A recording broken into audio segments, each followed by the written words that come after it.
Funding for arts and art education has come under fire in recent years, but art advocates say the benefits bestowed by arts education and access far outweigh the cost. In this excerpt from Oklahoma Forum, guests outline how the arts not only give students a leg up in school, but it also helps develop communities and attract employers.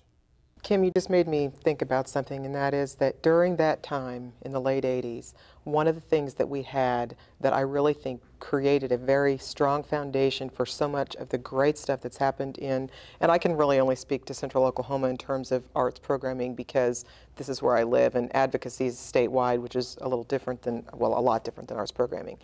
But I know my neighborhoods, and I know that the Oklahoma Arts Council and the grant funding that they provided, places like Paseo, which when I was in college was the spaghetti factory, and they shut down, and it was like a ghost town for a long time. Plaza District Association. I remember when I used to work at the Oklahoma Arts Council as the public relations director, and I remember a grant coming through for a festival, and I was like, there's nothing there. But the Oklahoma Arts Council had fully vetted that grant application, and now look at it. I mean, now it's just become a magnet and a grassroots, really how would you say it, just a seedbed for creative innovation. And so much of what happened started because of public funding for the arts. Small investments. And earlier, right. Jean talked about funding and how funding needs to be tied to the idea of art as a priority, something that needs to be funded in whatever way. How difficult is it, though, to get people to recognize the merit, the value of art and art education? Is it difficult? It is the easiest thing ever if we ask the right questions.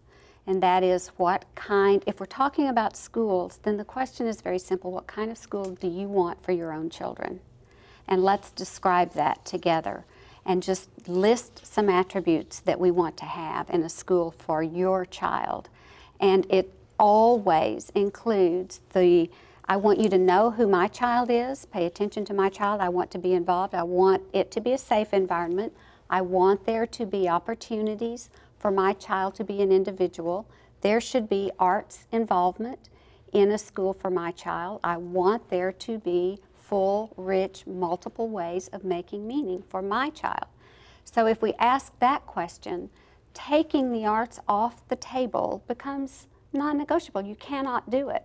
You cannot have a Devon Tower arise from the ground and be an art piece in and of itself, rich, full of all kinds of opportunities to not only have an artistic experience with everywhere you look in that new building, but also intersect with math, with science, with history.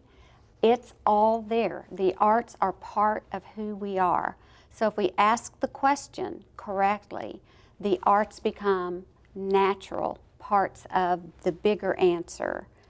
I also think that you can, in 2013, you can no longer expect to compete competitively for major industries to relocate to your city or town, even rural areas, unless you have some kind of cultural amenities. Absolutely. And so I think that's when you talk about how do you convince people, I think there's some pretty sophisticated minds in Oklahoma that understand and get that we have to have some vibrant cultural offerings in order to stay competitive nationwide when it comes to attracting jobs.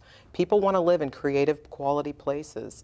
And that's what this is so exciting time to be in Oklahoma. Success because we're breeds becoming. Success, right. You know, It's experiential learning is the way we would put it in A+ schools. You know, we've had really good experience and very wonderful outcomes from not ignoring the artistic component, the aesthetic component of what makes a human life meaningful.